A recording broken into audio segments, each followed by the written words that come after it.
One of my biggest musical pet peeves is when people play like this.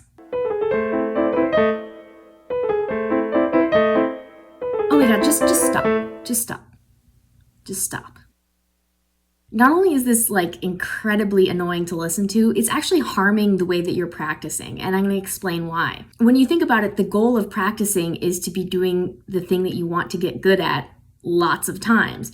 And if the thing that you're doing lots of times is the wrong way, that's what you're going to learn. Doing it wrong, immediately starting over, doing it wrong over and over again is not helping you, it's hurting you. So I like to actually consider two different modes of practice to get around this.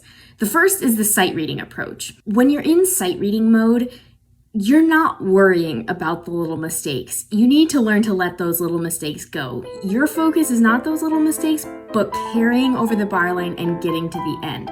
You need to be keeping time. You need to be getting as many of the notes as possible, but if you make a mistake, do not stop.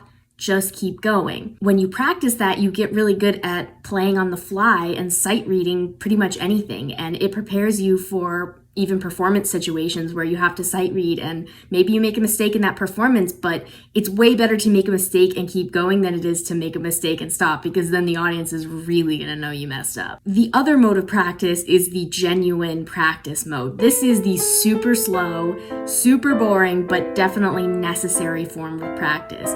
You should not be going so fast that you're making those mistakes over and over and over again. If you have to speed it down to a snail's pace just to get the right notes, that's what you have to do. What I also like to do in practice mode is isolate the section that I keep making the mistake on and practice it slowly over and over on loop until I get it right, and then add the measure before into my loop and keep looping that, and add the measure before, the measure, and the measure after, and add that into a loop. That is what's really going to help you, because you're practicing what you need to know over and over and over again instead of rehearsing the mistake over and over and over again. I know it might be hard or uncomfortable to switch your style of practice if you're really used to doing it the bad way, but I promise you it's going to be worth it in the long run.